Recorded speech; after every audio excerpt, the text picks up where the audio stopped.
सीटें बढ़ेंगी? हाँ, ये सभी कह रहे हैं कि कांग्रेस की सीटें पहले से बढ़ेंगी।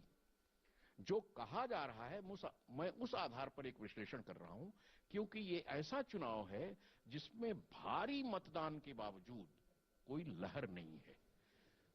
चारों राज्यों को देख लीजिए आप, दिल्ली में भी अगर आ जाइएगा तो किसी पार्टी की उस तरह की लहर नहीं है। कोई 1 से 3 पर चला जाएगा, कोई 2 से 1 पर चला आएगा, और एक नई पार्टी है वो भी कुछ पा जाएगी।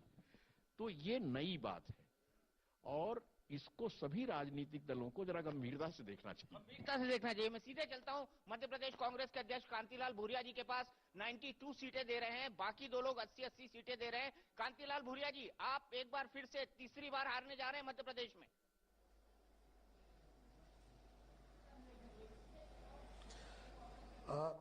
हेलो हेलो जी, आप तीसरी बार हारने जा रहे हैं। हाँ, यहाँ पर मध्य प्रदेश में भारतीय जनता पार्टी की 10 साल की सरकार का खात्मा हो रहा है और प्रदेश में मतदाताओं ने बड़े ताकत के साथ कांग्रेस के पक्ष में मतदान किया है और हम लोग बहुमत से सरकार बनाने जा रहे हैं। 136-140 सीटें हमारी कांग्रेस की आ रही है और भाजपा इस बात को बौखलाकर ये झूठे एग्जिट पोल करके प्रदेश की जनता को गुमराह कर रहे हैं। तो इससे बनने वाली बात नहीं है। कांग्रेस सरकार 8 तारीख को ये सभी उनका चेहरा बेनकाब हो जाएगा।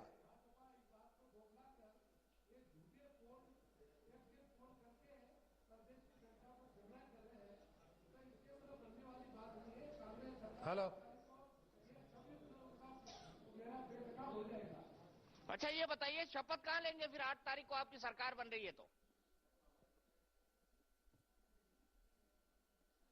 8 तारीख को कांग्रेस की सरकार बन रही है और भारतीय जनता पार्टी की सरकार का खात्मा हो रहा है। कांग्रेस ताकत है भारतीय जनता पार्टी में बेईमानी करके आपके बूथ कैप्चर करना, मशीन के नीचे चिप चिपकाना और कई प्रकार की धांधली के बावजूद भी भाजपा सफाया हो रहा है। कांग्रेस की सरकार बन रही है।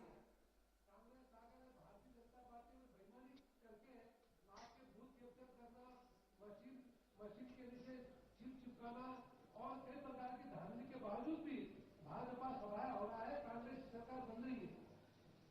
लेकिन फिर ये एग्जिट पोल में क्यों नहीं दिख रहा है? एग्जिट पोल भी एक साइंस है, एक विज्ञान है कांतिलाल भूरिया जी। एग्जिट पोल ये सब प्लानिंग से भारतीय जनता पार्टी करवा रही है। उससे हम एग्जिट पोल को हम खारिज कर रहे हैं। एग्जिट पोल का कोई महत्व नहीं। मतदान हो गया है, 8 तारीख को रिजल्ट आने वाला है। एग्जिट पोल कोई महत्व नहीं रखता है। भारतीय जनता पार्टी करवा रही है, उससे हम एग्जिट पोल को हम खारिज कर रहे हैं। एग्जिट पोल का कोई महत्व नहीं। मतदान हो गया है, 8 तारीख को रिजल्ट आने वाला है। एग्जिट पोल कोई महत्व नहीं रखता है। तो आपने दावा किया आपकी सरकार बनेगी 8 तारीख को, ऐसे ही बात करेंगे आप हमसे? बिल्कुल बात करेंगे। 8 तारीख को आपसे बात करेंगे और हमारी सरकार बन रही है और भारतीय जनता पार्टी का सफाया हो रहा है। उनके मंत्री आदेश ऊपर हार रहे हैं, विधायक आदेश ऊपर हार रहे हैं और ये 100 के अंदर ही वो सिमट के रह जाएगी और कांग्रेस पार्टी 136-140 सीटें कांग्रेस पार्टी ला रही है और कांग्रेस की सरकार बन रही है। उनके मंत्री आदेश ऊपर हार रहे हैं, विधायक आदेश ऊपर हार रहे हैं और 100 के अंदर ही वो सिमट के रह जाएगी और कांग्रेस पार्टी 136-140 सीटें कांग्रेस पार्टी ला रही है और कांग्रेस की सरकार बन रही है। तो 136 से 140 सीटें, आपके इस बाइट को हम रिकॉर्ड करके रखते हैं, इसको 8 तारीख को भी चलाएंगे।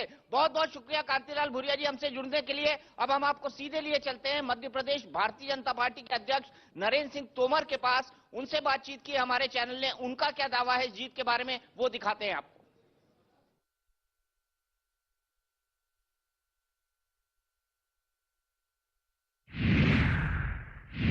इस वक्त हमारे साथ है बीजेपी अध्यक्ष नरेंद्र तोमर। आइए बात करते हैं उनसे। तोमर जी, ईवीएम में कैद हो चुका है कि सरकार किसकी और पूरा भविष्य दोनों पार्टियों का, क्या लगता है आपको किसकी सरकार?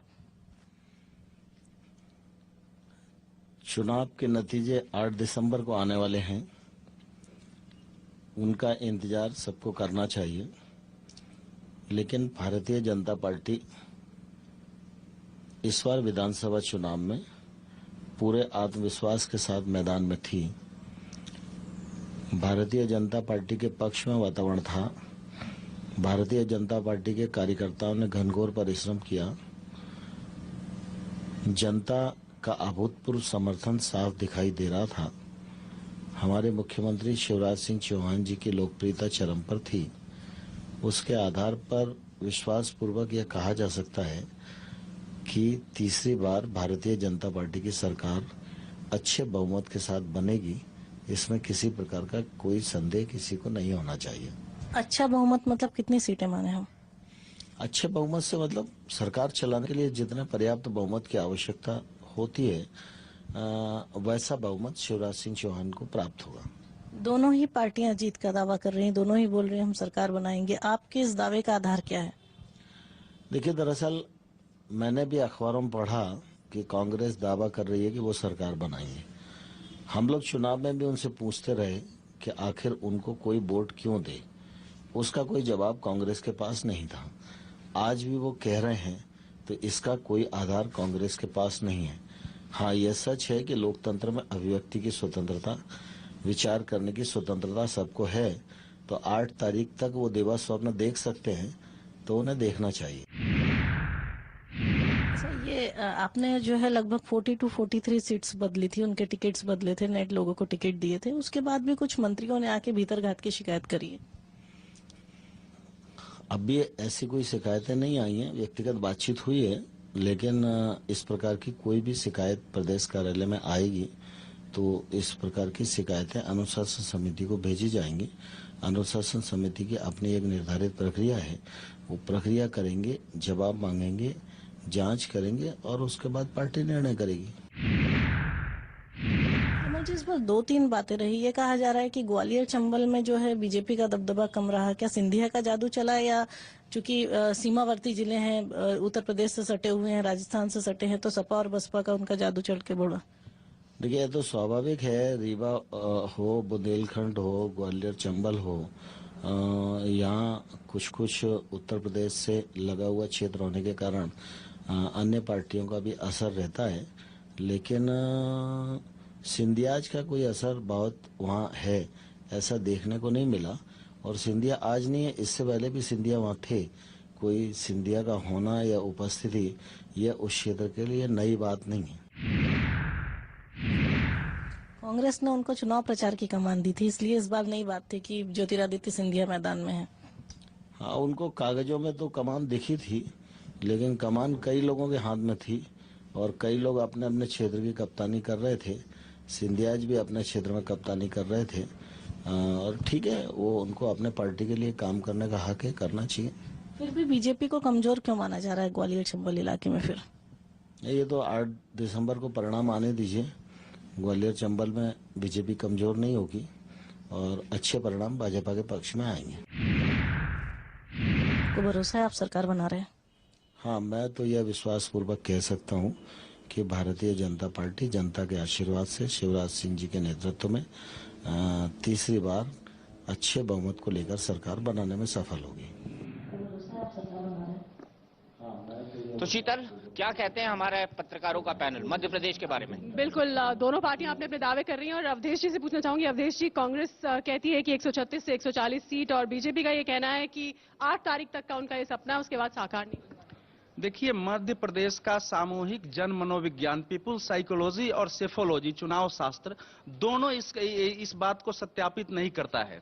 लेकिन मैं बात यहां से आरंभ करूंगा। डीपी त्रिपाठी जी ने जो कहा है कि वोट का प्रतिशत बढ़ते हुए भी कोई वेव नहीं दिखा है, तो वो राजनीति शास्त्र के मर्मज्ञ है। जहां भी राज्य में 2 पार्टियां कंसोलिडेट हो जाती है, दुनिया भर में भी जहां 2 पार्टियों का सुदृढ़ीकरण हो जाता है, वहां एक नॉर्मल राजनीति की ही स्थिति चुनाव में दिखती है। यद्यपि अंदर में कुछ न कुछ वेव होता है, लेकिन सतह पर उस ढंग से नहीं दिखता है। अगर राजस्थान में करीब 9% ज्यादा लोग वोट डालने आ रहे हैं और दिल्ली में 11% के आसपास वोट डालने आ रहे हैं, तो इसको हम किस रूप में परिभाषित करेंगे? वेव है। बिल्कुल बिल्कुल शीतल, वेव है, लेकिन इनका कहना है अंडर करंट है, दिखाई नहीं दे रही है। ये आगे कैसा करंट है छत्तीसगढ़ में, ये हम जानेंगे इस ब्रेक के बाद। इन चुनाव के बारे में और चुनाव के आफ्टर इफेक्ट्स के बारे में क्या एक राजनीतिक भूचाल आएगा, इस पर बड़ी बहस हमारी होगी। तमाम पार्टियों के नेता हमारे साथ जुड़े हुए हैं। सीधे चलते हैं शीतल के पास छत्तीसगढ़ के आंकड़ों के लिए। शीतल। बिल्कुल दीपक, अगर छत्तीसगढ़ के आंकड़ों की बात करें तो दो एजेंसीज ने क्लीन स्वीप दी है बीजेपी को, और सी वोटर के मुताबिक ऐसा नहीं है। हम आपको सबके आंकड़े बता दें, सी वोटर इंडिया न्यूज के मुताबिक बीजेपी को 44 सीट मिलने वाली है। कुल 90 सीटें हैं छत्तीसगढ़ में।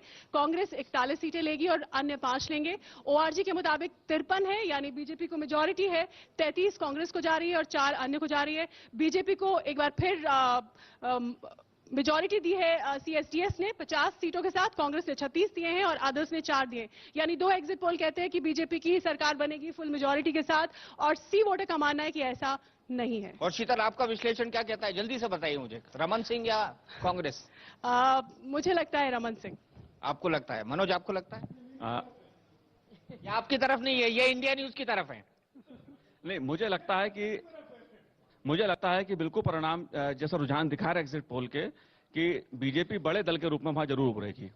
और उसकी वजह भी है कि वहां पर कांग्रेस बैठी हुई थी, अजीत जोगी अलग चल रहे थे, दूसरे लोग अलग चल रहे थे। कुल मिलाकर जो झुकाव मुझे लगता रहा, जो मैं छत्तीसगढ़ गया वहां देखा, बीजेपी को उसमें लगा। बीजेपी के उसमें लगा। स्मिता? नहीं, मुझे भी लग रहा है कि हालांकि बहुत कांटे की टक्कर रही है। वैसे भी छत्तीसगढ़ के चुनाव बहुत टाइट होते हैं, बहुत मुश्किल होता है। छोटी विधानसभा, छोटा हाउस है और वोट बहुत कम मार्जिन में पड़ते हैं। लेकिन मुझे लगता है कि तमाम विधायकों के लिए जो लोगों में एंटी इनकम्बेंसी का सेंटिमेंट था, इन सब चीजों के बावजूद मुझे लगता है रमन सिंह शायद निकाल ले जाएंगे। लेकिन अंडर कॉन्फिडेंट लगते हैं बीजेपी के कुछ नेता। छत्तीसगढ़ की बात करें तो ऐसा नहीं है। वहां एक्चुअली जो पिछला इलेक्शन है उसमें बाकी स्टेट में मध्य छत्तीसगढ़ और दक्षिण छत्तीसगढ़ में तो बराबर थे, 35-35 दोनों थे। सारा खेल हुआ था बस्तर में, जहां की 12 सीट में रमन सिंह को 11 मिली थी, कांग्रेसी 1 लेके मस्त हो गए थे। अब की बीजेपी के बड़े से बड़े नेता इंक्लूडिंग रमन सिंह का मानना है कि अब की 11 वहां नहीं मिलेगा। 11 नहीं मिलेगा। चलिए सीधे चलते हैं रायपुर। ब्रजमोहन अग्रवाल साहब हमारे साथ जुड़े हुए हैं। उसके बाद हमको बड़ी बहस में जाना है कि देश की राजनीति कैसे बदलने वाली है। इन चुनाव के बारे में एक बड़ा इंटरव्यू भी हम आपको दिखाएंगे। सीधे चलते हैं ब्रजमोहन अग्रवाल जी के पास। ब्रजमोहन अग्रवाल जी, बस्तर में हार रहे हैं, यानी बीजेपी हार रही है? बीजेपी हार नहीं रही है। बस्तर में हमारी 1-2 सीटें कम हो सकती हैं, परंतु बस्तर में फिर भी बीजेपी का अपर हैंड होगा और वहां की 12 सीटों में से 9 सीटें हम जीत कर आएंगे और फिर से हमारी तीसरी बार सरकार बनेगी। इस बात का पूरा विश्वास है हमें। आपको इस बात का पूरा विश्वास है, लेकिन मुझे ऐसा लग रहा है कि बीजेपी के नेता, चाहे वो हाईकमान के हों, चाहे वो स्टेट लीडरशिप हो, वो अपनी जीत को लेकर आशंकित है, सशंकित है।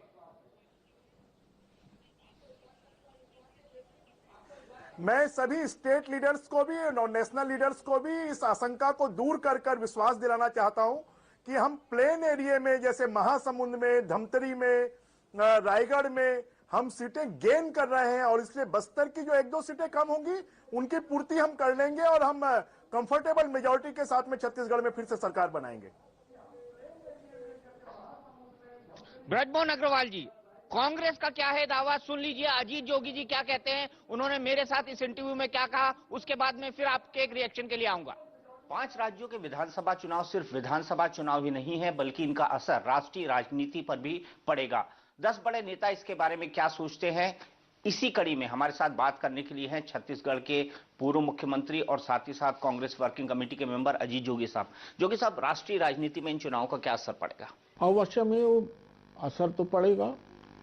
यद्यपि ये केवल 5 राज्यों के चुनाव हैं, पर इसलिए महत्वपूर्ण है कि जो मेनलैंड इंडिया है, राजस्थान, मध्य प्रदेश, छत्तीसगढ़, ये राज्य ऐसे राज्य हैं जो भारत की पूरी राजनीति को प्रभावित करेंगे। इसलिए इन राज्यों के चुनाव का महत्व है। छत्तीसगढ़ के बारे में आप क्या कहेंगे? छत्तीसगढ़ आपका गृह राज्य है, आप वहां के मुख्यमंत्री रहे हैं। कितने % चांसेस आपको जीत के लगते हैं? क्योंकि हम रूल आउट नहीं करते कि दोनों पॉलिटिकल पार्टीज को। देखिए, मैं तो बहुत ज़्यादा आत्मविश्वास से भरा हुआ हूँ। मुझे पक्का लगता है कि किसी को संदेह नहीं होना चाहिए, छत्तीसगढ़ में हमारी सरकार जरूर बनेगी और बड़े अच्छे बहुमत से बनेगी। अच्छा बहुमत यानी 90 में से कितनी सीटें देंगी आप? अब मैं संख्या तो नहीं कहता, पर प्रचंड बहुमत जरूर कहना चाहूंगा। क्या कारण रहेगा कि कांग्रेस की वापसी होगी अगर छत्तीसगढ़ में, अगर वापसी होती है तो? देखिए, 3-4 प्रमुख चीज़ों ने लोगों को बहुत उद्वेलित कर रखा था वहाँ। जिस तरह से लाचार और लचर नेतृत्व डॉक्टर रमन सिंह जी ने दिया, विशेषकर पिछले 5 सालों में। उदाहरण के लिए नक्सलवाद जो हमारी सीमाओं तक सीमित था, डॉक्टर रमन सिंह के राज्य में 2/3 छत्तीसगढ़ को उसने निगल लिया और छत्तीसगढ़ के लोग इससे बहुत ज़्यादा चिंतित हैं। दूसरी बात, जैसा आप जानते हैं, छत्तीसगढ़ अपने प्राकृतिक नैसर्गिक संसाधनों के लिए जाना जाता है। हम बहुत धनाढ्य हैं, हमारे पास लोहे का भंडार, कोयले का भंडार, हीरे का भंडार, बॉक्साइट का भंडार, जंगल हैं, नदी है, पहाड़ हैं, तालाब हैं, बिजली की सरप्लस उपलब्धता है। इन सबको बर्बाद किया और माटी के मूल पर बेचा डॉक्टर रमन सिंह की सरकार ने। तीसरी बात, भ्रष्टाचार ने पराकाष्ठा को छू लिया। और चौथी बात यह है कि नीचे के स्तर पर भाजपा के कार्यकर्ताओं का और नीचे के कर्मचारियों का भारी आतंक रहा।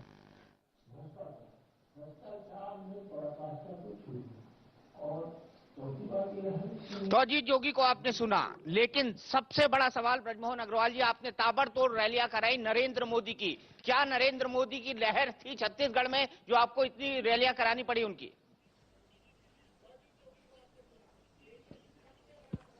देखिए, छत्तीसगढ़ में छत्तीसगढ़ के सरकार के काम थे और नरेंद्र मोदी फैक्टर आज पूरे देश में वो प्रभावी है, उसका भी हमें फायदा मिला है और यही फायदा हमको सरकार के रूप में निश्चित रूप से तीसरी बार लाएगा। जनता में कोई नाराजगी नहीं थी, कांग्रेस के शासन को लोगों ने देखा है और कांग्रेस के शासन से लोग त्रस्त थे, उनके आतंक से त्रस्त थे और इसलिए तीसरी बार फिर से सरकार बीजेपी की बनेगी। मैंने योगी जी को सुना है, योगी जी ने ऐसा कुछ भी नहीं कहा है कि जिसमें उनकी सरकार बनने लायक स्थिति हो।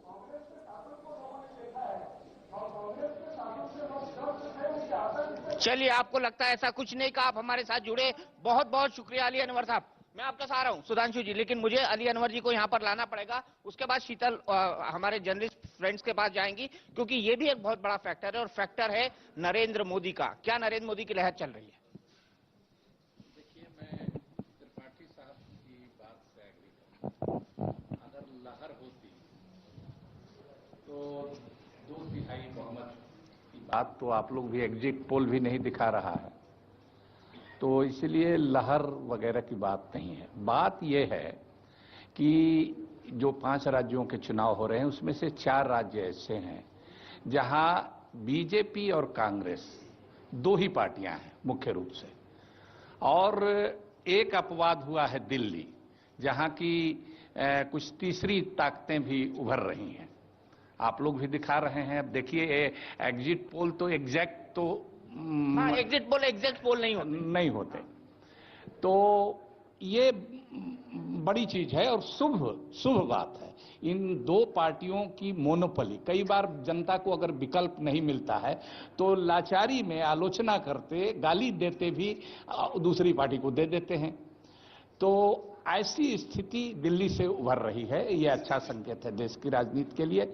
लेकिन मैं कहूंगा कि हम भोजपुर के इलाके के हैं, अपनी जुबान में बोलते हैं, जब जाड़ा आता है तो लोग कहते हैं कि अभी तो बड़का जाड़ा आगे है, तो लोग कहते हैं उसके लिए कि अभी तो बड़की खोल अरगनिये पर, तो अभी बड़की खोल अरगनिये पर। तो अभी ऐसे भी राज्य हैं जहां इन दोनों पार्टियों के अलावे जो क्षेत्रीय दल हैं काफी मजबूत स्थिति में है, दमदार स्थिति में है और कई बार उन्होंने अपनी ताकत दिखाई है। तो असली तो इनकी लहर की जो परीक्षा है वहां होगी। वैसे एक जुमला और सुन लीजिए, 8 बजे हमको जाना है, तो एक जुमला वैसे आप ये जान लीजिए, मध्य प्रदेश में हमको लगता है कांग्रेस के मामले में ये मैडम है, ये ज्यादा बेहतर करेंगी, लेकिन हमारा व्यक्तिगत रूप से ये मानना है कि माधवराव जी को बहुत देर से इन लोगों ने ज्योतिरादित्य जी को बहुत देर से प्रोजेक्ट किया, और पहले अगर प्रोजेक्ट किया होता तो बहुत आगे होती। दूसरी पार्टी में झगड़ा हो जाता ना, फिर अगर पहले प्रोजेक्ट कर लेते तो झगड़ा। मैं व्यक्तिगत अपना फीलिंग कह रहा हूं।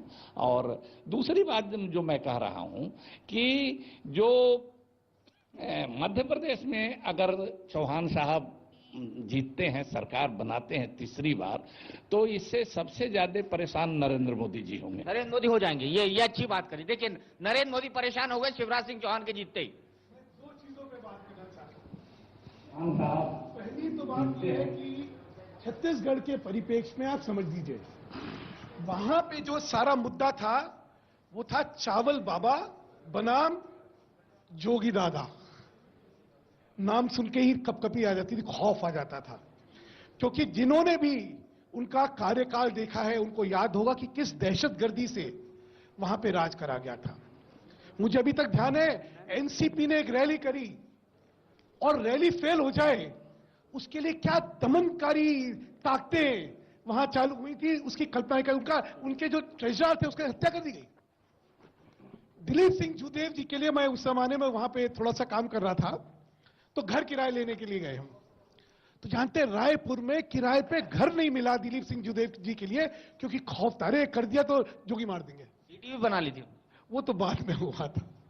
प्रश्न ये ऐसा खुदा तो नहीं, खुदा से कम भी नहीं है। प्रश्न ये है कि लोगों ने 2 कार्यकाल देखे हैं। जोगी जी का कांग्रेस का कार्यकाल जहां पे भय, आतंक, दहशत, और एक रमन सिंह जी का जिसको प्यार से वो क्या कहते हैं, चावल बाबा। चावल बाबा, ठीक है। शीतल, हम चलेंगे हमारे 2 पत्रकार मित्रों के पास और उनसे जानेंगे कि क्या वो इस आकलन से संतुष्ट है। क्या जोगी वर्सेस रमन सिंह में यही बात है? मनीष, चावल बाबा या जोगी दादा? देखिए, जहां तक जोगी जी के कार्यकाल की बात की जाती है तो जोगी जी के कार्यकाल में आप ये देखिए कि वो एक प्रशासनिक अधिकारी भी रहे हैं। तो जिस तरीके से उन्होंने प्रदेश को चलाया वो उनकी कार्यशैली का अंदाज अलग हो सकता है, लेकिन जो रुझान तमाम हम एग्जिट पोल के जरिए और सर्वेक्षण के जरिए सी वोटर का जो आ रहा है उसमें ये साफ दिखाई देता है, सीधे तौर पर ये दिखाई देता है कि मुकाबला कांटे का है। कोई भी आत्मविश्वास से लबरेज दोनों है। जहां जहां 2 दल है ऐसा हमेशा होता है। एक ही चीज जो नहीं बदलती है, आप सी वोटर के एग्जिट पोल से इत्तेफाक रखते हैं। अनिल जी, अब जोगी दादा या चावल? देखिए, बिल्कुल सही जो मनीष जी ने कहा, और आम राय भी यही है। जो भाजपा के नेता हैं वो मध्य प्रदेश और राजस्थान और मोटे तौर पर दिल्ली, इन तीनों को लेकर तो पहले से आश्वस्त लग रहे थे, पर छत्तीसगढ़ को लेकर भले सुधांशु मित्तल जी बुरा ना माने, वो ऑन स्क्रीन कुछ भी कहें, पीछे से कहते थे वहां हम फंसे हुए हैं, कांटे की लड़ाई है। तो जो सी वोटर का है सर्वे, मुझे लगता है वहां लड़ाई पिछली बार भी आपने देखा 1 या 1.5% के। बिल्कुल, तो दीपक, कांटे की लड़ाई 1.5% के अंतर से पिछली बार फैसला हुआ था। अब सीटें कितनी आई थी? सीटें 50 आई थी। सीटें 50 आई। चलिए मान लिया, मैंने आपका ये आर्ग्यूमेंट भी मान लिया, और मुझे पता है वहां पर हमेशा बहुत छोटे मार्जिन। जी बिल्कुल छोटे मार्जिन, लेकिन वहां पे जो इस समय माहौल है उसमें रमन सिंह के लिए एक अच्छी भावना है लोगों में, और इसलिए छत्तीसगढ़ हम अपनी बहुमत में जीतेंगे। एक और मैं कहना चाह रहा था, मुझे राजस्थान जाना, आपके फ्री स्टेट। हाँ। इन्होंने बड़ी अच्छी बात करी थी त्रिपाठी जी ने कि सीटें कम हो रही हैं, जीत रहे हैं लेकिन सीटें कम हो रही हैं। मैं एक शेर सुनाना चाहता हूं, चरागों से क्या दिल बहला रहे हो है जहां वालों, चरागों से क्या दिल बहला रहे हो है जहां वालों, अंधेरा लाख रोशनो उजाला फिर उजाला है। 2 सीटों से जीते, 4 से जीते, सत्ता है। जनता जब जो जीता वही सिकंदर। शीतल लिए चलिए हमें राजस्थान की तरफ। बिल्कुल, राजस्थान के एग्जिट पोल के मुताबिक राजस्थान के आपको आंकड़े दिखाते हैं, और यहाँ भी बीजेपी क्लीन स्वीप है बीजेपी की। राजस्थान में अगर हम सी वोटर इंडिया न्यूज का देखें तो 130 बीजेपी को सीट जा रही है, वसुंधरा राजे सिंधिया की बल्ले बल्ले है। कांग्रेस को 48 जा रही है, अदर्स को 21 जा रही है। ओआरजी के मुताबिक बीजेपी 110 है, थोड़ा कम है लेकिन फिर भी आगे है। कांग्रेस को 62 जा रही है, अदर्स को 28 है। सीएसटीएस के मुताबिक बीजेपी के पास 131 है, कांग्रेस के पास 53 है, अदर्स के पास 16 है, यानी Vasundhara Raje all the way. तो वसुंधरा राजे एक बार फिर से आ रही है, और वसुंधरा राजे आ रही है या नहीं आ रही है, इस पर अशोक गहलोत ने क्या कहा हमसे, उनका कहना है इस बार भी वो फिर जीतेंगे। बीजेपी और कांग्रेस आमने सामने है, तीसरा मोर्चा भी बनने की तैयारी है, लेकिन क्या होगा राजस्थान के रण में, इसी पर बात करने के लिए हमारे साथ है राजस्थान के मुख्यमंत्री अशोक गहलोत जी। तो पहले ये जानना चाहूंगा कि आप तो जादूगर हैं, जादूगरी का फन आपने अपने पिताजी से सीखा है, जो देश के सबसे जाने माने जादूगर थे। मैं ये जानना चाहता हूं आपसे, बचपन में आप जादूगरी दिखाया करते थे, इस बार कौन सी जादूगरी दिखाने वाले हैं राजस्थान के जनता को? देखिए, जादू की कला है वो तो अपनी जगह है, जादू तोड़ने में मेरा विश्वास नहीं है। कैंपेन बहुत शानदार रहा और भारी बहुमत से हम जो कामयाब होके आएंगे।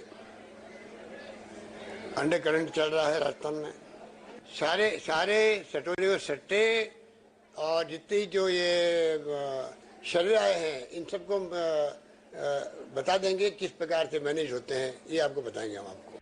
अगर हम राजनीति की बात करें, सब लोग ये कहते हैं कि आखिरी के 2 साल में अशोक गहलोत जी जागे हैं या 6 महीने में जागे हैं। 6 महीने में एक के बाद एक योजना, मुख्यमंत्री मुफ्त दवा योजना, लोगों को पेंशन की योजना, विधवाओं को पेंशन की योजना, बुजुर्गों को पेंशन की योजना, सब आखिरी 6 महीने में किया। तो 4.5 साल आपने क्या किया?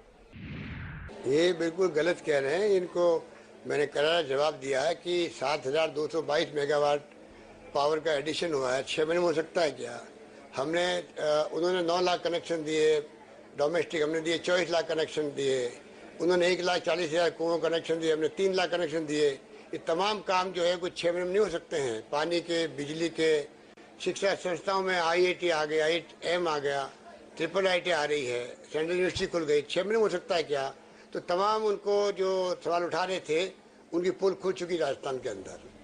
अशोक गहलोत जी, इस 5 साल में आपने कहा करप्शन था, आपने कहा कुशासन था, वसुंधरा के खिलाफ कोई ऐसी जांच नहीं जिससे उनके भ्रष्टाचार उजागर हो पाते?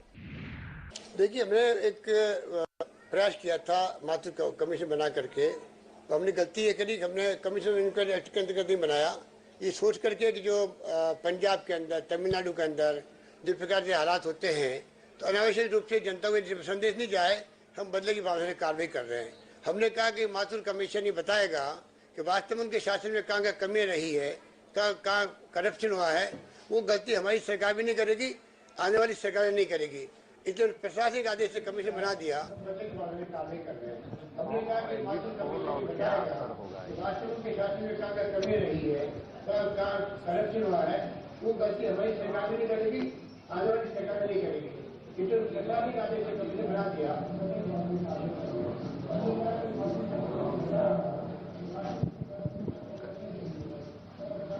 तो आइए सीधे लिए चलते हैं आपको गुलाब चंद कटारिया के पास, देखते हैं बीजेपी के नेता प्रतिपक्ष का क्या दावा है अपनी सरकार बनने के बारे में। वास्तव में हम 118 से ऊपर जा रहे हैं।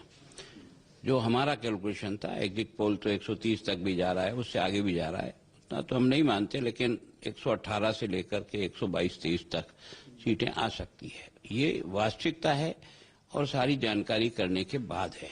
जो लोग उस फील्ड में रहे, जो गए हैं, वो निश्चित रूप से आने वाली सरकार भारतीय जनता पार्टी की बन रही, इसमें किसी को कोई संदेह नहीं होना। 18 सीटें आप जो बता रही हैं, क्लियर आ रही हैं या पिछली बार की तरह 50-60 जो सीटें आपके विधायक महज 5,000 वोटों के अंतराल पर रह गए थे, क्या उस तरह का कड़ा मुकाबला भी आपको लगता है कुछ सीटों पर है? देखो, ऐसा ये जो 118 है, ये तो स्पष्ट आ रही है। अब ये मुकाबले वाली जो 8-10 सीटें और निकलेगी, वो इसमें प्लस भी हो सकती है और यहीं रुक सकती है, दोनों हो सकती है। लगभग 20-22 सीटें ऐसी हैं जो कंटेस्ट पे है। उस कंटेस्ट पे अगर आप क्लियर मानो तो 140 जैसा एग्जिट पोल दे रहा है, उतना भी कवर हो सकता है, पर ये मिनिमम है 118 आने में, इसमें किसी प्रकार कोई संदेह नहीं है। लगभग 20-22 सीटें ऐसी हैं जो कंटेस्ट पे है। तो सवाल यह है कि क्या इससे बीजेपी का मोराल बढ़ेगा? डीपी त्रिपाठी जी, मैं राजीव रंजन जी के पास जाऊं बहुत संक्षेप में आपसे, आपको नहीं लगता 4 राज्यों की जीत के साथ बीजेपी का मोराल बढ़ जाएगा और कांग्रेस का डाउन हो जाएगा? अगर ऐसा होता है तो वो तो जो भी जीतेगा, जाहिर है कि लोकतंत्र में उसका मोरल ऊंचा होगा और उसको राजनीतिक लाभ मिलेगा इस चुनाव नतीजों का। लेकिन एक बात मैं कह रहा हूं, फिर इसको मैं कह रहा हूं कि इस चुनाव में पार्टी पराजित तो होंगी, परास्त नहीं होगा कोई पूरी तरह, और ये उस समझ से आता है जो लहर नहीं है। अच्छा, एक बात और मैं कहना चाहता हूं जो कोई चैनल पे कोई कह नहीं रहा। 5वां राज्य मिजोरम उत्तर पूर्व का छोटा राज्य है जहां चुनाव हुआ है, वहां एक अनोखा प्रयोग होता है चुनाव में। इतना सस्ता चुनाव दुनिया में कहीं नहीं लड़ा जाता। हिंदुस्तान में तो नहीं है उदाहरण, दुनिया में कहीं नहीं हो सकता। वो छोटा सा प्रांत है, लेकिन सिविल सोसाइटी और यूथ क्लब्स का रोल आप देखिए। वहां शराब नहीं बन सकती चुनाव में, वहां पर आप गाड़ियां नहीं चला सकते, किसी गलत तरीके से प्रचार नहीं कर सकते। ज्यादा पोस्टर लगाएंगे तो आप हार जाएंगे चुनाव। तो ये अगर मिजोरम का मॉडल भी थोड़ा सा यहां आ जाता तो उतना सस्ता चुनाव तो आप पार्टी भी नहीं लगी है। आप जो दिल्ली में लड़ रही है, ये भी कांग्रेस वाले ऐसा होना कहा देंगे। अगर सस्ता चुनाव होने लगा तो छोटी पार्टियां जीत जाएंगी। राजीव रंजन जी, आपको नहीं लगता है बड़ी लड़ाई का शंकराद है, जिस लड़ाई के चलते आप अलग हुए थे बीजेपी से नरेंद्र मोदी के नाम के साथ? देखिए, हमें उस फैसले पर कोई पछतावा इसलिए नहीं। पछतावे की बात नहीं करता हूँ, लड़ाई की बिसात अब बिछ गई। लड़ाई की बिसात को अगर हम देखें तो जिन 4 राज्यों में चुनाव हो रहे हैं वहां कांग्रेस और भारतीय जनता पार्टी परंपरागत प्रतिस्पर्धी है, और जो कांग्रेस के कुशासन के खिलाफ पूरे देश में आक्रोश है उसकी अभिव्यक्ति मतदाताओं ने नहीं दिखाई है। कांग्रेस जिस बुरे प्रदर्शन की अपेक्षा जो राजनीतिक पंडित कर रहे थे, उन स्थितियों से कांग्रेस उभरती दिख रही है। हर जगह मुकाबले में करीब है, और छत्तीसगढ़, मिजोरम, अगर ये तो अलका ने बोलना चाहिए था, ये तो अलका ने बोलना चाहिए था, आप बोल रहे हैं। मैं जो कहना चाहता हूँ, इसीलिए बीजेपी वाले बोलते हैं कि आप कांग्रेस की बी टीम है। जी नहीं, अब मैं भी मुस्कुरा रहे हैं। जो मैं कहना चाहता हूँ, अब दीपक जी मुझे इजाजत दीजिए। सबसे बड़ी बात यह है कि दिल्ली के चुनाव में अली अनवर साहब ने भी एक बात कही, आप पार्टी की जो संभावनाएं बनी है, कहीं ना कहीं जहां 2 बड़ी राष्ट्रीय पार्टियों के अलावा कोई अगर तीसरी पार्टी है तो इन दोनों पार्टियों के मुकाबले वो मतदाताओं की पसंद बन सकती है, और इसीलिए देश के उन राज्यों की भूमिका आने वाले लोकसभा चुनाव में महत्वपूर्ण होगी जहां क्षेत्रीय जो छत्रप है वो काफी शक्तिशाली है, चाहे वो जयललिता हो, नीतीश कुमार हो, मुलायम सिंह यादव हो, मायावती हो। और मुझे ऐसा लगता है कि भारतीय जनता पार्टी उन राज्यों में चुनाव लड़ रही है जहां 3 राज्य अभी वो हारी है, और फिर से पिछले 3 राज्यों में चुनाव हारी, अभी वापसी हो सकता है, एक राज्य उनका बढ़ सकता है। दिल्ली त्रिशंकु दिखती है अब तक हम लोगों के हिसाब से। तो कुल मिलाकर के नरेंद्र मोदी की जो लहर, जिसके नाम पर ये कहते हैं कि जिन 200 सीटों पर उम्मीदवार देने की हैसियत हमारी नहीं है, वह ये आंधी इनकी बैसाखी बन सकती है, और आंधी के जरिए वो बैतरनी पार कर जाएंगे। मुझे लगता है जो जादुई आंकड़े के करीब आने का जो संघर्ष है, इस चुनाव ने और बढ़ा दिया है। और बढ़ा दिया। मैंने आपसे बात क्यों की, एक हटाता हूँ सुधांशु जी, पूरा 1 घंटा है हमारे पास। राजनाथ सिंह जी का एक स्पेशल इंटरव्यू दिखाऊंगा, छोटा सा, और मैंने इनसे बात ये की क्योंकि मैंने बिसात बिछा दी 8 से 9 डिस्कशन के। मुझे दिल्ली पे आना है, उसके बाद मैं आपके पास आता हूँ। शीतल, हाँ शीतल, दिल्ली। देखिए, अभी बात जादू की हो रही थी, जादूगर की हो रही थी, तो राजस्थान के अंदर वसुंधरा जादू है, जिसका जादू सर चढ़ के बोल रहा है, और अशोक गहलोत जादूगर है जो बाजीगर है। वो ये वोट दिया है जो बुझने से पहले एक बार जोर से टिमटिमाता है। तो आपने कहा ना 6 महीने पहले उनको याद आया कि सारी स्कीम उनको अभी इंप्लीमेंट करनी है, अभी अनाउंस करनी है। वो टिमटिमाए, उसके बाद टिमटिमाते दिए का आखिर क्या होता है आप समझा। चलिए दिल्ली देख लेते, दिल्ली देख लेते। चौहान जी को वोट मिले या मैं समझता हूँ वसुंधरा राजे सिंधिया जी को वोट मिला, नरेंद्र मोदी की लहर कहाँ है, मैं बस आएंगे, इस बहस पे आएंगे। पूरा 1 घंटा है हमारे पास इस बहस के लिए। शीतल, चलिए देखते हैं इस एग्जिट पोल के मुताबिक दिल्ली में किसकी लहर दिख रही है। सी वोटर इंडिया न्यूज के सर्वे के मुताबिक, एग्जिट पोल के मुताबिक बीजेपी को 31 सीटें मिल रही हैं, कांग्रेस 24 के साथ पीछे है, आम आदमी पार्टी 11 के साथ, अदर्स को 4 मिल रहे हैं। ओआरजी के मुताबिक बीजेपी को 41 मिल रही है, यानी काफी अच्छा आंकड़ा, ये फुल मेजोरिटी है। कांग्रेस को 20, आम आदमी पार्टी को 6, अदर्स को 3। एसी नीलसन के मुताबिक बीजेपी को 37 मिल रही है, कांग्रेस को 16, आम आदमी पार्टी को 15, अदर्स को 2। यानी इस एग्जिट पोल में दिल्ली की अगर बात करें तो वहां भी बीजेपी आगे दिखाई दे रही है। दीपक, बिल्कुल शीतल, बीजेपी आगे दिखाई दे रही है। और इस वक्त क्विकली देख लेते हैं अपने अपने चुनाव के बारे में हर्षवर्धन और शीला दीक्षित का क्या क्या कहना है। 20-20 सेकंड में देख लेते हैं दोनों के दावे क्या है। दिल्ली हिंदुस्तान का दिल है, और यहाँ के चुनाव जब होते हैं तो पूरा हिंदुस्तान धड़कता है, और इसीलिए सबसे ज्यादा लगी हुई हैं निगाहें दिल्ली के विधानसभा चुनाव पर, क्योंकि ये चुनाव बेहद दिलचस्प होते जा रहे हैं। इस वक्त है हमारे साथ भारतीय जनता पार्टी के मुख्यमंत्री पद के दावेदार और उम्मीदवार डॉक्टर हर्षवर्धन। तो उम्मीद इस बार 100% जनता का जो रिस्पॉन्स है वो बेहद ज़बरदस्त है और उसके आधार पर मैं कह रहा हूँ कार्यकर्ताओं में जो उत्साह है वो अप्रत्याशित है। मैंने पिछले मेरा ख्याल से 10-15 सालों में जितने चुनाव हुए हैं, जिसको हमने जीता भी है चुनावों को, उसमें भी जो कार्यकर्ताओं का जो उत्साह होता था उससे भी कई गुना ज़्यादा कार्यकर्ताओं का उत्साह है। और जैसा कार्यकर्ताओं में उत्साह है उससे ज़्यादा जनता में उत्साह है। जनता में लोग कहते हैं कि हमें कुछ भी करने को तैयार हैं, लेकिन बेईमान भ्रष्ट कांग्रेस को अब सपोर्ट नहीं करेंगे। दिल्ली का चुनावी मुकाबला दिलचस्प होता जा रहा है और जो सबसे जाना पहचाना चेहरा, ट्राई टेस्टेड और ट्रस्टेड, वो है दिल्ली की मुख्यमंत्री शीला दीक्षित, जो इस बार चौका मारने के लिए मैदान में उतरी हुई हैं। शीला जी, चौका लगेगा?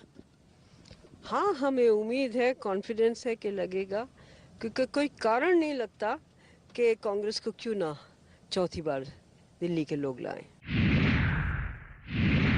आपको लगता है कि कोalition गवर्नमेंट आ सकती है दिल्ली में, हंग असेंबली आ सकती है? मुझे नहीं लगता।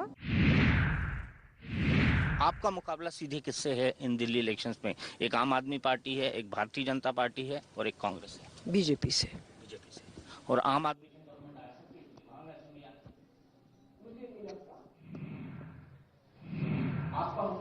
तो शीतल, सीधे चलते हैं ज्योति के पास। ज्योति अच्छी तरह से बता सकती है दिल्ली का क्या हाल? ज्योति अंतर्राष्ट्रीय मामलों की जबरदस्त जानकार है और दिल्ली की भी। ज्योति, आपको क्या लगता है, शीला का, अभी तक तो दिल्ली देश की राजधानी है, सिर्फ शीला का चौका या फिर ओपनिंग हर्षवर्धन की या छक्का आम आदमी पार्टी का? देखिए, मुझे लगता है कि जो शीला दीक्षित ने जो काम किया है दिल्ली में, बहुत काम किया है पिछले 15 सालों में, और ये हम सबको दिखता है। एक मेट्रो ही नहीं दिखती, सड़कें दिखती हैं, बहुत काम किया है और ये सब पहचानते हैं। ये भाजपा वाले भी पहचानते हैं, आम आदमी पार्टी वाले भी पहचानते हैं। अगर शीला दीक्षित अगर नहीं भी आती, अगर उनका चौका नहीं भी लगता, मुझे लगता है कि वो कांग्रेस पार्टी की बहुत बड़ी नेता हैं और वो इसके बावजूद वो रहेंगी इस पार्टी में बहुत बड़ी नेता के तौर पर। और जहां तक हर्षवर्धन जी, यानी आपको भी उम्मीद नहीं है कि इस बार वापसी? नहीं, मुझे लगता है कि वो आई थिंक कांग्रेस के अभी भी काफी बहुत अच्छा चांस है, लेकिन अब देखिए 8 तारीख को ही अभी पता चलेगा। और जहां तक भाजपा का सवाल है, जिस तरह से नरेंद्र मोदी ने, और हमने सब अखबारों में भी देखा, जिस इतने बड़े बड़े जो एडवर्टाइजमेंट्स जो छपे थे, ऐसा लग रहा था कि नरेंद्र मोदी जो है मुख्यमंत्री के अपने लिए जो है कैंपेन कर रहे थे, और जो हर्षवर्धन जी का जो उनका चेहरा था, उनकी जो पोजीशन थी, वो काफी जो है एक छोटी पोजीशन थी। और देखिए, इनका कहना है कि मोदी के नाम पर वोट मांगे, हर्षवर्धन के नाम पे या मोदी के नाम? नहीं, दिल्ली में मोदी का था। दिल्ली में बड़ा पोस्टर मोदी का। दिल्ली में ज्यादातर पोस्टरों में मोदी का संदेश, आज प्रदेश अगली बार देश, ये चारों तरफ दिख रहा था। लेकिन दिल्ली की गलियों में अगर आप घूमते तो ये मतदाता का रुख था कि उम्र के अनुसार अब शीला दीक्षित को सेवानिवृत्ति दे ही देनी है। इतना तो दिल्ली में साफ दिखाई दे। अरविंद केजरीवाल को नहीं, किसको लाना है इस पर अन्य मनस्कता थी, लेकिन शीला दीक्षित जी को अब उनको अलविदा कहना है, ये लगभग ध्वनि सुनाई दे रही थी। ये आप भी सुन रहे थे, मैं भी सुन रहा था, जनता भी सुन रही थी। इसलिए दिल्ली के चुनाव के वक्त कान बंद कर देता हूँ। नहीं, चुनाव के वक्त कान और आंख हम सब लोग खुले रखते हैं और नाक से भी सूंघते हैं और दिमाग से भी सोचते हैं। और मैं ये कह सकता हूं इतना तो बिल्कुल दावे के साथ कि अगर हम लोग अपने अनुभव से कि कोई भी आए, शीला दीक्षित का जाना सुनिश्चित है दिल्ली से। एक दावा तो हो गया। अवधेश जी, 8 तारीख की शाम को बात करेंगे। 8 तारीख की शाम को ये बात होगी। सारा पहले जो है वही बात कह रहे हैं जो हमारी धड़कनें बढ़ा देगा। नहीं, आपकी धड़कनें तो बढ़ा रहा है, लेकिन हर्षवर्धन साहब की धड़कनें ज्यादा बढ़ी हुई है ना, क्योंकि आपको आपका डर सता रहा है। हमें किसी का डर नहीं सता रहा, आपके खुद के आंकड़े क्या दिखा रहे हैं? देखिए ना, राजीव रंजन जी ने भी कहा कि तीसरी शक्ति जहां पर है वहां पे कांग्रेस बीजेपी परास्त है। ऐसा है, सबको अपने अपने चश्मे से दुनिया देखनी है, सबकी मजबूरी है। हमें तो वो देखना है जो जनता दिखाने चाहती है। जो जनता दिखाना चाहती है हम आपको दिखाएंगे। जो बिना चश्मे क्या है? और आपके चश्मे में क्या है? हराओ शीला दीक्षित। नहीं, मेरा चश्मा जो है इसमें केवल सच दिखाई देता है। सच दिखा दे। नारायण नारायण नारायण, मेरे नारायण इस ब्रेक के लिए रुक रहे हैं। इस ब्रेक के लिए रुक रहे हैं। ब्रेक के बाद होगी हमारी बड़ी बहस, कैसे बदल देंगे देश की तस्वीर ये चुनाव। तो बड़ा मंच सज चुका है। सेमीफाइनल का रिजल्ट आने वाला है। फाइनल की क्या है तैयारी, क्या होंगे मुद्दे, क्या बीजेपी सेट कर पाएगी एजेंडा, क्या नरेंद्र मोदी ही सेंटर इशू होंगे इस इलेक्शन का, कांग्रेस कैसी तैयारी करेगी, बाकी रीजनल पार्टीज का क्या होगा, उनका क्या स्टैंड होगा, इस तमाम मसलों पर बात करने के लिए देश के तमाम बड़े पत्रकारों का पैनल, साथ ही साथ बीजेपी से कप्तान सिंह सोलंकी जी, शैलेंद्र भाई हमारे समाजवादी पार्टी से एक बड़ा रीजनल दल जिसके बिना मुझे नहीं लगता कि दिल्ली में कोई कॉम्बिनेशन बन सकता है, अलका लांबा कांग्रेस से और सामाजिक कार्यकर्ता राजीव रंजन जी जेडीयू से, अमरजीत कौर जी सीपीआई से, सुधांशु मित्तल जी बीजेपी से और डॉक्टर अनिल जैन साहब और साथ ही साथ हमारे सभी साथी पत्रकार यहां पर मौजूद हैं। लेकिन सबसे पहले क्या दावा कर रहे हैं बीजेपी के राष्ट्रीय अध्यक्ष राजनाथ सिंह, क्यों कह रहे हैं कि किसी भी हालत में मोदी की पीएम की दावेदारी और उम्मीदवारी खत्म नहीं होगी। स्नूप गेंद कांड के बाद, लड़की की जासूसी के मसले के बाद बार बार कांग्रेस की महिला नेताओं ने, कांग्रेस ने कहा है, कपिल सिब्बल ने कहा है, तमाम नेताओं ने कहा है कि मोदी की पीएम दावेदारी और उम्मीदवारी दोनों वापस हो। लेकिन आज राजनाथ सिंह इसको सिरे से खारिज कर रहे हैं। क्यों बढ़ा हुआ है इनका आत्मविश्वास? एग्जिट पोल के चलते। जन्नत की हकीकत तो 8 को पता लगेगी, लेकिन आज बीजेपी के हौसले बुलंद है।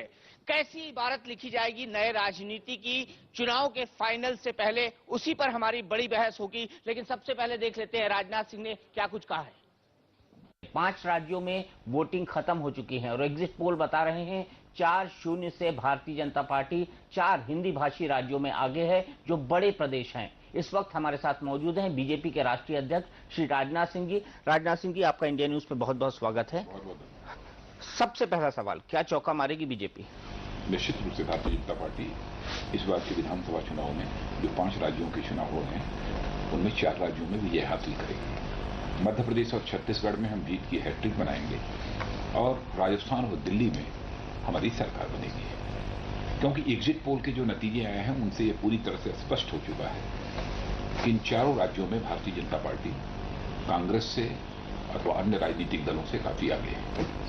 बड़ा सवाल यहां पर यह है कि दिल्ली को लेकर अभी कुछ हिचक है। अभी भी कुछ एग्जिट पोल बता रहे हैं कि आम आदमी पार्टी बड़ा डेंट कर सकती है, वो इतने नंबर ले जा सकती है कि त्रिशंकु विधानसभा की नौबत आ जाए। क्या आपको ऐसा लगता है? क्या अरविंद केजरीवाल और झाड़ू? मेरा अनुमान है कि यहाँ पर त्रिशंकु विधानसभा नहीं आनी चाहिए और आम आदमी पार्टी के कारण भी भारतीय जनता पार्टी की कोई बहुत बड़ी क्षति होगी ऐसा मैं नहीं मानता हूँ, क्योंकि बहुत बड़ा सेक्शन इस दिल्ली की जनता का है जो कि यह मानता है कि आम आदमी पार्टी केवल एक वोट काटने वाली पार्टी है। इसलिए ऐसी पार्टी को अपना वोट देना चाहिए जो एक दिल्ली को एक अस्थायी सरकार दे सके। तो दिल्ली को अस्थायी सरकार देने वाली यदि पार्टी कोई है तो भाजपा है, क्योंकि कांग्रेस को लेकर बहुत ही आम जनता के अंदर असंतोष है। कांग्रेस को लेकर असंतोष है, लेकिन अगर 4-0 होता है तो इसका राष्ट्रीय राजनीति में क्या असर पड़ेगा? क्योंकि 6 महीने बाद ही हमको लोकसभा के चुनाव देखने मिले। स्वाभाविक रूप से भारतीय जनता पार्टी के अनुकूल एक माहौल सारे देश भर में बनेगा और उसका लोकसभा के चुनाव में भारतीय जनता पार्टी को लाभ होगा। और इस संभावना को भी नहीं नकारा जा सकता कि भारतीय जनता पार्टी को आगामी लोकसभा के चुनाव में 272 से अधिक सीटों पर विजय प्राप्त हो जाएगा। बीजेपी को खुद को अकेले प्राप्त हो सकता है। कहां से आएंगे? मैं ये भी स्पष्ट कर देना चाहता हूं कि जिन सहयोगी दलों को साथ लेकर यानी एनडीए में यदि हम चुनाव लड़ेंगे तो भले ही भारतीय जनता पार्टी को स्पष्ट बहुमत क्यों न मिल जाए, सरकार बनने पर सबकी भागीदारी होगी। लेकिन ये 272 सीटें आएंगी कहां से? 272 सीटें आएंगी इसी देश से आएंगी, क्योंकि देश का चुनाव है, लोकतांत्रिक पद्धति से ही आएंगी। अभी तो लोग ये मान के चल रहे हैं कि 200 सीटों पर ही भारतीय जनता पार्टी इस पोजीशन में नहीं है कि उसे 200 सीटें निकल आए, सीधे मुकाबले में नहीं है। अगर 2009 के आंकड़े देखे जाएं तो दिनों पहले तो ये भी देखा होगा कि लोग यह नहीं मानते थे कि 4 के 4 राज्यों में भारतीय जनता पार्टी की सरकार बनेगी अथवा भारतीय जनता पार्टी आगे रहेगी, यह भी मानने को तैयार नहीं थे।